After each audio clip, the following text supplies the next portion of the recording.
Hi everyone, आज ये 19 जून 2026 के इम्पोर्टेंट करंट अफेयर को डिस्कस करते हैं। So let's get started without any further delay. प्रश्न संख्या 1 से स्टार्ट करते हैं। न्यू डेवलपमेंट बैंक में शामिल होने वाला 10वां सदस्य और पहला मध्य एशियाई देश कौन सा बन गया? तो उज्बेकिस्तान बन गया। न्यू डेवलपमेंट बैंक की बात करते हैं तो यह विकासशील देशों का बैंक है जिसे ब्रिक्स बैंक के नाम से जाना जाता है, जिसे प्रधानमंत्री मोदी ने नाम दिया था। इसकी स्थापना की बात करते हैं तो न्यू डेवलपमेंट बैंक की स्थापना फोर्टालेजा डिक्लेरेशन के तहत हुई थी और इसका मुख्यालय सांघाई चाइना है, तो ये भी आपको ध्यान में रखना है। न्यू डेवलपमेंट बैंक जिसे ब्रिक्स बैंक बोला जाता है, इसकी जरूरत क्यों पड़ती है? क्योंकि ये विश्व में IMF और वर्ल्ड बैंक के टक्कर देने के लिए इसको स्टेब्लिशमेंट किया जाता है। उज्बेकिस्तान की बॉर्डरिंग कंट्री की बात करते हैं तो Kazakhstan, Kyrgyzstan, Tajikistan, Afghanistan, Turkmenistan के साथ लगता है। कजाकिस्तान दुनिया का सबसे बड़ा लैंडलॉक कंट्री है, तो ये भी आपको ध्यान में रखना है। कुछ युद्ध अभ्यास को भी आपको ध्यान में रखना है। दस्तलिक अभ्यास भारत उज्बेकिस्तान के बीच में होता है, काजिद अभ्यास भारत कजाकिस्तान के बीच में होता है और खंजर अभ्यास भारत किर्गिस्तान के बीच में होता है, तो ये भी आपको ध्यान में रखना है। जब हम बात करते हैं न्यू डेवलपमेंट बैंक की, तो यह ब्रिक्स बैंक के नाम से जाना जाता है, जो ब्रिक्स देशों के द्वारा बनाया जाता है IMF और वर्ल्ड बैंक को काउंटर करने के लिए। इसको प्रपोज किया जाता है 2012 में 4th ब्रिक्स समिट में। यह फॉर्मली क्रिएट किया जाता है फोर्टालेजा डिक्लेरेशन 2014 में और यह 2015 में पूरी तरह से ऑपरेशन में आ जाता है। ब्रिक्स बैंक का हेडक्वार्टर शंघाई चाइना है और इसके founder member Brazil, Russia, India, China, south Africa है। 2026 में इसके मेंबर को बढ़ा दिया जाता है, जिसमें UAE, बांग्लादेश, इजिप्ट, अल्जीरिया को जोड़ दिया जाता है। 2026 में उज्बेकिस्तान को भी जोड़ दिया जाता है इसमें। तो इस तरीके से आप न्यू डेवलपमेंट बैंक, जिसको ब्रिक्स बैंक बोला जाता है, इसको आप ध्यान में रख सकते हैं। नेक्स्ट क्वेश्चन में आते हैं। हाल ही में USA और ईरान के बीच में ऐतिहासिक समझौता कहाँ पे हुआ है? तो स्विट्जरलैंड, फ्रांस में हुआ है। अमेरिका के उपराष्ट्रपति JD वेंस ने स्विट्जरलैंड में 14 सूत्रीय समझौते पर इलेक्ट्रॉनिक हस्ताक्षर किए। बाद में फ्रांस में G7 बैठक के दौरान डोनाल्ड ट्रंप और ईरान के राष्ट्रपति मसूद पजेशकियन ने इस पर ऑफलाइन हस्ताक्षर किया। इसमें इंपॉर्टेंट शर्तें हैं जिसको आपको ध्यान में रखना है। तुरंत युद्ध विराम होना चाहिए, पहली शर्त है। दूसरा, हार्मुज जल संधि को जल्दी से खोलना होगा। तीसरा, ईरान परमाणु हथियार नहीं बनाएगा और चौथा, लेबनान पे हमले रुकने चाहिए। इजराइल की बात करते हैं तो इजराइल की 3H समस्या है, जिसमें हिजबुल्लाह लेबनान में, हमास गाजा में और हूती यमन में है। तो ये तीन जो है टेररिस्ट ग्रुप जो है, हिजबुल्लाह, हमास और हूती से इजराइल परेशान है, तो ये भी आपको ध्यान में रखना है। ईरान की कैपिटल तेहरान है और इसकी bordering country Pakistan, Afghanistan, Turkmenistan, Azerbaijan, Armenia, Turkey और इराक से इसका बॉर्डर लगता है। 2 वाटर बॉडीज के साथ भी ईरान का बॉर्डर लगता है, तो ये भी आपको ध्यान में रखना है। एक साइड कैप्सियन सी और दूसरी साइड पर्सियन गल्फ है। ईरान की कैपिटल तेहरान है, तो ये भी आपको ध्यान में रखना है। यहाँ पे हम देख सकते हैं इजराइल की, तो इजराइल का बॉर्डर जो है लेबनान, सीरिया, जॉर्डन और इजिप्ट के साथ लगता है, तो ये भी आपको ध्यान में रखना है। इजराइल की कैपिटल जेरूशलम है, तो ये भी आपको ध्यान में रखना है। नेक्स्ट क्वेश्चन में आते हैं। भारत और जापान ने किस टेलीस्कोप से सूर्य के चुंबकीय क्षेत्र की निगरानी की है? ग्रेप्स 3 मियान टेलीस्कोप से भारत और जापान सूर्य की चुंबकीय क्षेत्र की निगरानी की है। ग्रेप्स 3 टेलीस्कोप की बात करते हैं तो यह ऊटी पे स्थित है। जो ऊटी जो है तमिलनाडु में नीलगिरी की पहाड़ियों पर स्थित समुद्र तल से 2200 मीटर ऊंचाई पर स्थित है। GRAPES 3 muon telescope Tata institute of fundamental research द्वारा संचालित किया जाता है। नीलगिरी पहाड़ी की बात करते हैं तो इसकी सबसे ऊंची चोटी दोदा बेटा है, तो यह भी आपको ध्यान में रखना है। जापान के बॉर्डर की बात करते हैं तो यह सी ऑफ जापान, जिसे ईस्ट सी बोलते हैं, और नॉर्थ पैसिफिक ओशन से इसका बॉर्डर लगता है। इसमें कुछ इंपॉर्टेंट आइलैंड से बार बार क्वेश्चन पूछा जाता है कि कौन सा आइलैंड बड़ा है और कौन सा छोटा है, तो ये भी आपको ध्यान में रखना है। जिसमें होकाइडो, होन्शु, शुकोशु, क्योशु है। होन्शु जो है जापान का सबसे बड़ा आइलैंड है, जिसपे टोक्यो शहर स्थित है। नेक्स्ट क्वेश्चन में आते हैं। वर्ल्ड फार्माकोपिया की 16वीं इंटरनेशनल मीटिंग कहाँ पे आयोजित हुई है? तो ब्राजील में आयोजित हुई है। भारत का प्रतिनिधित्व की बात करते हैं तो इंडियन फार्माकोपिया कमीशन ने किया है।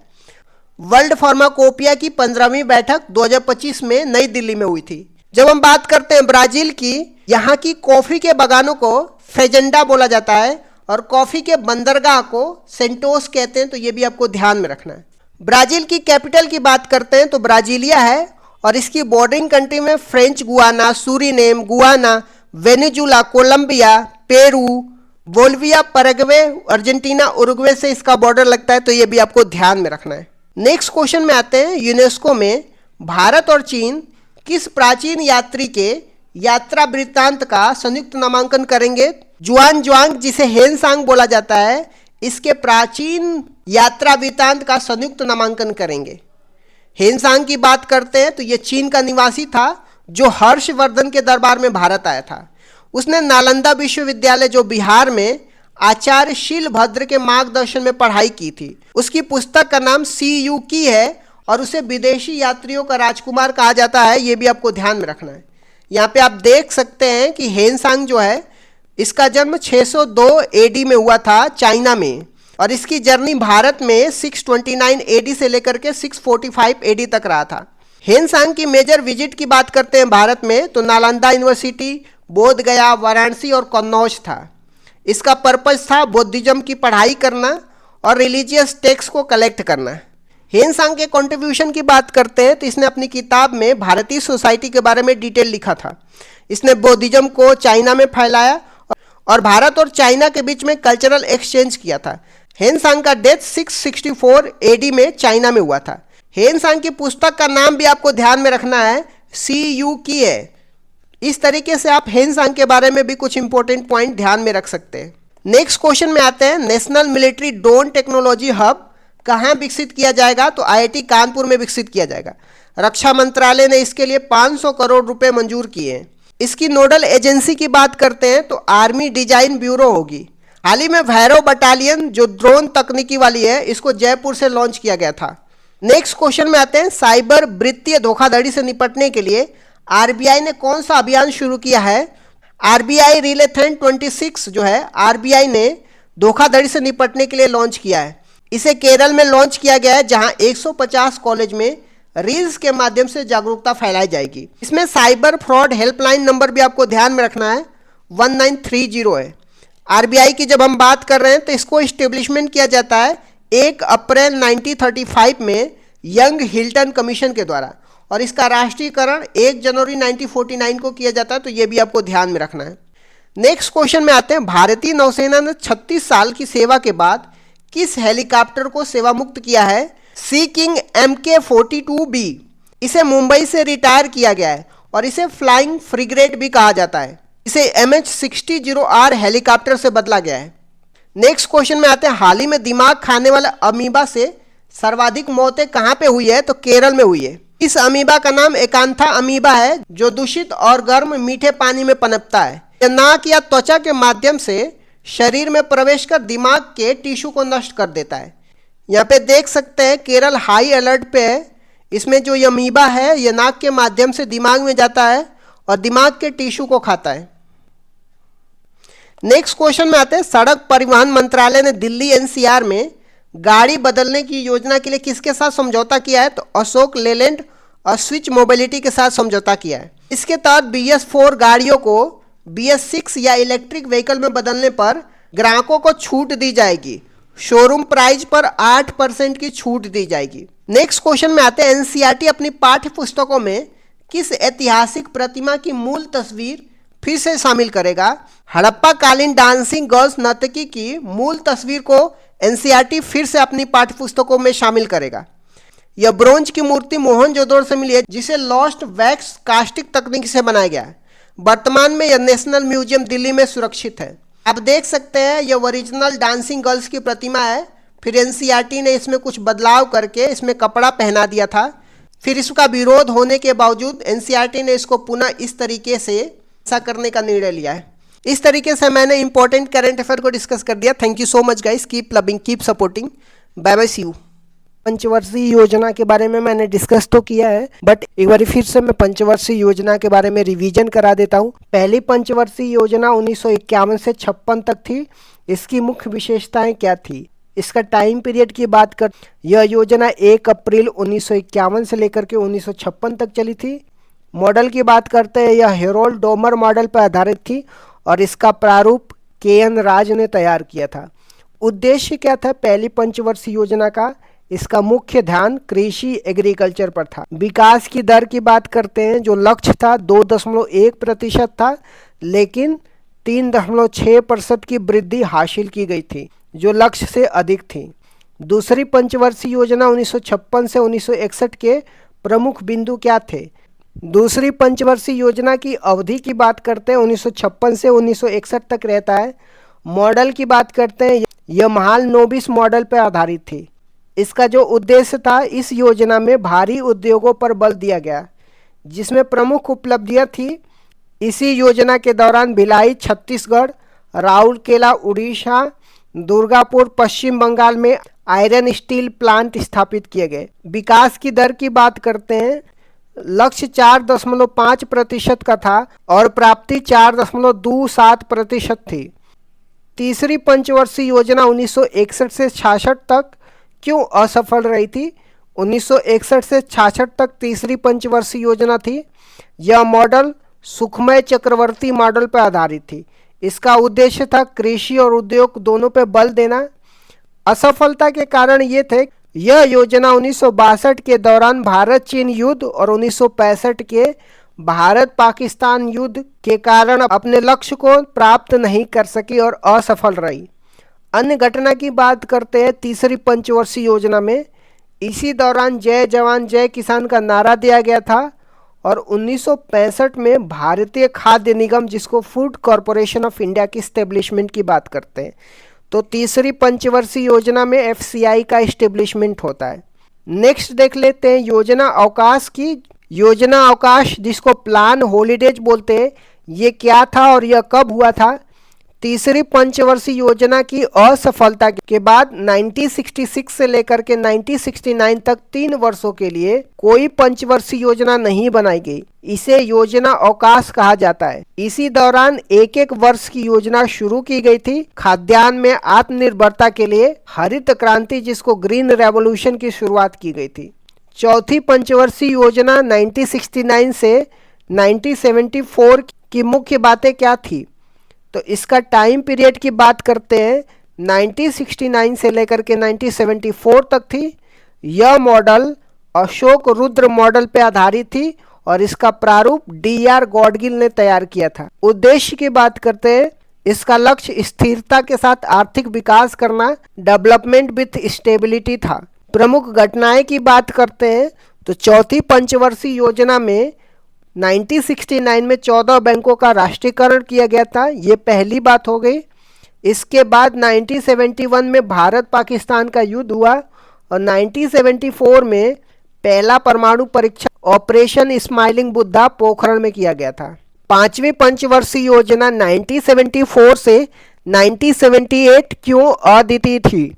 यह भारत का एकमात्र ऐसी योजना है जो अपने निर्धारित समय 5 वर्ष से पहले केवल 4 वर्षों में ही समाप्त हो गई। 1974 से लेकर 1978 तक ही रही थी। यह DP दर मॉडल पर आधारित थी और इसका मुख्य लक्ष्य गरीबी उन्मूलन था। रोलिंग प्लान 1978 से 1980 तक क्या था? 1978 में सरकार बदलने के बाद मोरारजी देसाई की जनता पार्टी सरकार ने पंचवर्षीय योजना को समाप्त कर रोलिंग प्लान शुरू किया था। विश्व में इसके जनक डॉक्टर गुरनार मिर्डर थे। उनकी पुस्तक एशियन ड्रामा में इसका उल्लेख है और भारत में इसे लक्कड़वाला ने लागू किया था। छठवीं पंचवर्षीय योजना 1980 से 1985 के दौरान क्या महत्वपूर्ण घटनाएं हुई थी? यह मॉडल आगात निर्गत मॉडल पर आधारित था, जिसको इनपुट आउटपुट मॉडल बोला जाता है। इसका उद्देश्य रोजगार सृजन और गरीबी उन्मूलन था। प्रमुख घटनाएं की बात करते हैं, तो छठवीं पंचवर्षीय योजना में नाबार्ड की एस्टेब्लिशमेंट किया जाता है 1982 में। 6 और बैंकों का राष्ट्रीयकरण किया जाता है 1980 में। ऑपरेशन ब्लू स्टार और ऑपरेशन मेघदूत 1984 में चलाया जाता है। ऑपरेशन मेघदूत सियाचिन पर कब्जा करने के लिए। 7वीं पंचवर्षीय योजना 1985 से लेकर के 1990 तक क्या नारा था? इस योजना का प्रसिद्ध नारा रोटी रोजी और उत्पादकता या भोजन काम और उत्पादकता था। इसी योजना के दौरान 1988 में सेबी की स्थापना होती है, जिसको security and exchange board of India बोलते हैं। एलपीजी सुधार कब और क्यों अपनाए गए थे? 1990 से 92 के योजना अवकाश के दौरान 1991 में भारत में विदेशी मुद्रा भंडार का संकट उत्पन्न हो गया था। उस समय प्रधानमंत्री पीवी नरसिम्हा राव और वित्त मंत्री डॉक्टर मनमोहन सिंह थे। इस संकट से निपटने के लिए 1991 में नई आर्थिक नीति अपनाई गई थी जिसे एलपीजी सुधार कहा गया था। जो न्यू इकोनॉमी पॉलिसी अपनाई गई थी जिसमें उदारीकरण, निजीकरण या वैश्वीकरण की बात की जाती है। 8वीं पंचवर्षीय योजना 1992 से 1997 का मुख्य फोकस क्या था? तो यह model John W Miller model पर आधारित थी। इसका मुख्य बल मानव संसाधन विकास था जो 1990 में आए एचडीआई मानव विकास सूचांक की अवधारणा से प्रेरित था। अन्य घटनाएं की बात करते हैं 8वीं पंचवर्षीय योजना में। इसी दौरान 73वां और 74वां संविधान संशोधन हुआ जो पंचायती राज और नगर निगम के लिए है।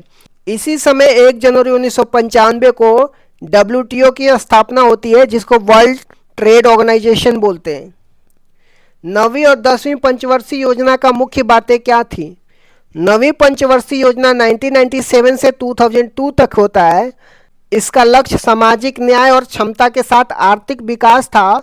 प्रधानमंत्री ग्राम सड़क योजना 25 दिसंबर 2000 को और कारगिल युद्ध 1999 में इसी दौरान हुआ था। 10वीं पंचवर्षीय योजना 2002 से 2007 तक थी। यह भी आगात निर्गात मॉडल पर आधारित थी। नरेगा अधिनियम 2005 में आया और 2 फरवरी 2006 को लागू हुआ था। 11वीं पंचवर्षीय योजना 2007 से लेकर 2012 की विकास दर की क्या विशेषता थी? इसका लक्ष्य तीव्र और समावेशी विकास जिसको रैपिड एंड इंक्लूसिव डेवलपमेंट था। इसमें 8% की विकास दर हासिल की गई थी जो सभी पंचवर्षीय योजनाओं में अब तक की सबसे ज़्यादा थी। शिक्षा का अधिकार राइट टू एजुकेशन एक्ट 2009 इसी दौरान आया था। 12वीं पंचवर्षीय योजना 2012 से 2017 का लक्ष्य क्या था? यह अंतिम पंचवर्षीय योजना था जो 2012 से 2017 तक चला था। इसका लक्ष्य तीव्र, सतत और अधिक समावेशी विकास जिसको rapid sustainable and inclusive development था। इसमें कृषि के लिए 4% और प्रजनन दर को 2.1% जिसको प्रतिस्थापन दर बोलते हैं पर लाने का लक्ष्य रखा गया था। भारतीय संविधान के प्रमुख संशोधन और उसके प्रावधान के बारे में देखने वाले हैं। पहला संविधान संशोधन कब हुआ था? 1951 में हुआ था। संविधान में 9वीं अनुसूची जोड़ी गई थी जिसका संबंध भूमि सुधार से है। अनुच्छेद 15 क्लॉज 4 भी जोड़ा गया जो सामाजिक और शैक्षिक रूप से पिछड़े वर्गों के लिए आरक्षण का प्रावधान करता है। 7वां संविधान संशोधन 1956 में राज्य पुनर्गठन से संबंधित है। यह प्रावधान किया गया कि 2 या 2 से अधिक राज्यों के लिए एक राज्यपाल हो सकता है। इस समय भारत में 14 राज्य और 6 केंद्र शासित प्रदेश थे। फजल अली कमीशन का गठन 1953 में इसी उद्देश्य से हुआ था। 15वां संविधान संशोधन 1963 में हुआ था। हाई कोर्ट के न्यायाधीशों की सेवानिवृत्ति की आयु 60 से बढ़ाकर के 62 कर दिया गया था। 21वां संविधान संशोधन 1967 में हुआ था। इस संविधान संशोधन से संविधान की 8वीं अनुसूची में 15वीं भाषा के रूप में सिंधी भाषा को जोड़ा गया और मूल संविधान में 14 भाषाएं थी, अब जाकर के 22 भाषाएं हैं। 24वां संविधान संशोधन 1971 में हुआ था। इंदिरा गांधी के कार्यकाल में संसद को संविधान संशोधन की असीमित शक्तियां प्रदान की गई थी। हालांकि इसके बाद केशवानंद भारती केस 1973 में सुप्रीम कोर्ट ने स्पष्ट किया कि संसद की यह शक्ति असीमित नहीं है बल्कि सीमित है और इस संविधान के मूल ढांचा को नहीं बदल सकती है। 26वां संविधान संशोधन 1971 की बात करते हैं। राजाओं को दिए जाने वाला प्रीवी पर्स को समाप्त कर दिया गया जो देशी रियासतों के एकीकरण के बदले में दी जाने वाली एक बड़ी राशि थी। 36वां संविधान संशोधन 1975 में सिक्किम को भारत का पूर्ण राज्य बनाया गया और ये भारत का 22वां राज्य सिक्किम बन के आया था। 42वां संविधान संशोधन 1976 की बात करते हैं। इसे मिनी कॉन्स्टिट्यूशन या लघु संविधान कहा जाता है। 42वां संविधान में प्रस्तावना में संशोधन किया जिसमें समाजवाद, पंथ निरपेक्ष, अखंडता शब्द जोड़े गए और प्रस्तावना में अब तक ये एकमात्र संशोधन है। 42वां संविधान संशोधन में फंडामेंटल ड्यूटी जोड़ी गई थी जो भाग 4A में अनुच्छेद 51(1) को जोड़ा गया था। जिसमें मौलिक कर्तव्य शामिल थे। यह सरदार स्वर्ण सिंह समिति की सिफारिश पे फंडामेंटल ड्यूटी, जिसको मौलिक कर्तव्य बोलते हैं, इसको जोड़ा गया था। 42वां संविधान संशोधन में राज्य सूची से समवर्ती सूची में विषयों को हस्तांतरण किया गया, जिसमें 5 विषय वन, वन्य जीव, मापतोल, न्याय प्रशासन और शिक्षा को राज्य सूची से समवर्ती सूची में स्थानांतरित किया गया। नए अनुच्छेद आर्टिकल 39A जो निःशुल्क कानूनी सहायता की बात करता है, आर्टिकल 48A जो पर्यावरण संरक्षण की बात किया जाता है, ये भी 42वां संविधान संशोधन में जोड़ा जाता है। 44वां संविधान संशोधन 1978 की बात करते हैं, ये मोरारजी देसाई के कार्यकाल में हुआ था। इसमें संपत्ति के अधिकार में बदलाव किए जाते हैं। संपत्ति के अधिकार को मौलिक अधिकार की सूची से हटा करके इसे कानूनी अधिकार, जिसको लीगल राइट बनाया गया, जो अब अनुच्छेद 300A में है। पहले संपत्ति का अधिकार अनुच्छेद 31 में था। राष्ट्रीय आपातकाल, नेशनल इमरजेंसी की बात करते हैं, इसमें राष्ट्रीय आपातकाल के लिए आंतरिक अशांति के स्थान पे सशस्त्र विद्रोह शब्द का प्रयोग किया गया। राष्ट्रीय आपातकाल लगने के लिए कैबिनेट की लिखित अनुमति को अनिवार्य किया गया। संविधान में कैबिनेट शब्द की पहली बार उल्लेख इसी संशोधन में हुआ था। आ जाते हैं 52वां संविधान संशोधन की बात करते हैं, जो 1985 में हुआ था। राजीव गांधी के कार्यकाल में दल बदल विरोधी कानून आया था, जिसको एंटी डिफेक्शन लॉ बोलते हैं। संविधान में 10वीं सूची जोड़ी गई, जिसका उद्देश्य दल बदल को रोकना था। आ जाते हैं 61वें संविधान संशोधन, जो 1989 में हुआ था। यह राजीव गांधी के कार्यकाल में मतदान की आयु 21 वर्ष से घटा करके 18 वर्ष कर दी गई थी। अब आ जाते हैं 73वां संविधान संशोधन 1992 में, पंचायती राज व्यवस्था या ग्रामीण स्थानीय स्वशासन से संबंधित है। संविधान के भाग 9 और 11वीं अनुसूची जोड़ी गई, जो पंचायती राज से संबंधित है। भाग 9 में अनुच्छेद 243 से लेकर के 243O शामिल किया गया। 24 अप्रैल 1993 से इसको लागू किया गया। 74वां संविधान संशोधन 1992 की बात करते हैं, ये शहरी स्थानीय स्वशासन की बात करता है, जिसमें नगर पालिका नगर निकाय से संबंधित है। संविधान में भाग 9A और 12वीं अनुसूची जोड़ी गई। 12वीं अनुसूची में टोटल 18 विषय हैं। आ जाते हैं 86वें संविधान संशोधन 2002 की बात करते हैं। 6 से 14 वर्ष के बच्चों के लिए अनिवार्य और मुफ्त शिक्षा का प्रावधान किया गया। अनुच्छेद 21A जोड़ा गया, जिसके तहत शिक्षा का अधिकार एक मौलिक अधिकार बन गया। अनुच्छेद 51A क्लॉज K के रूप में 11वां मौलिक कर्तव्य भी जोड़ा गया था। आ जाते हैं 89वां संविधान संशोधन 2003 की बात करते हैं। अनुच्छेद 338A को जोड़ा गया, जिसमें राष्ट्रीय अनुसूचित जनजाति आयोग, जिसको national commission for scheduled tribe का उल्लेख है। अनुच्छेद 338 में राष्ट्रीय अनुसूचित जाति का उल्लेख किया गया है। 91वां संविधान संशोधन 2003 की बात करते हैं। मंत्रिपरिषद के आकार को सीमित किया गया। इसके अनुसार कुल लोकसभा सदस्यों के 15% से अधिक मंत्री नहीं हो सकते। आ जाते हैं 92वां संविधान संशोधन 2003 की बात करते हैं। 8वीं अनुसूची में 4 भाषाएं जोड़ी जाती है, जो बोडो, डोंगरी, संथाली और मैथिली होती है। 97वां संविधान संशोधन 2011 में सहकारी समिति से संबंधित है। संविधान के भाग 9B अनुच्छेद 43B और अनुच्छेद 19 क्लॉज 1 क्लॉज C में सहकारी समिति शब्द जोड़ा गया। 99वां संविधान संशोधन 2014 की बात करते हैं। यह एक ऐसा संविधान संशोधन था जिसमें सुप्रीम कोर्ट ने असंवैधानिक करार दिया था। यह राष्ट्रीय न्यायिक नियुक्ति, जिसको नेशनल जुडिशरी अपॉइंटमेंट कमीशन के निर्माण की बात करता है, जिसका उद्देश्य कॉलेजियम पद्धति को बदलना था।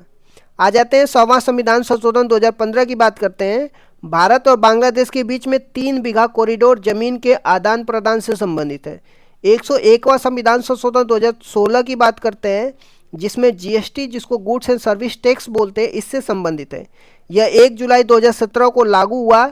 विजय केलकर समिति के सिफारिश पर यह आया था। संविधान में अनुच्छेद 246A GST का उल्लेख है और अनुच्छेद 279A जो GST काउंसिल का उल्लेख, जिसका प्रमुख भारत के वित्त मंत्री होता है, ये सब जोड़ा गया। 102वां संविधान संशोधन 2018 की बात करते हैं। इसमें आर्टिकल 338B जोड़ा गया, जिसमें राष्ट्रीय पिछड़ा वर्ग आयोग की बात करता है।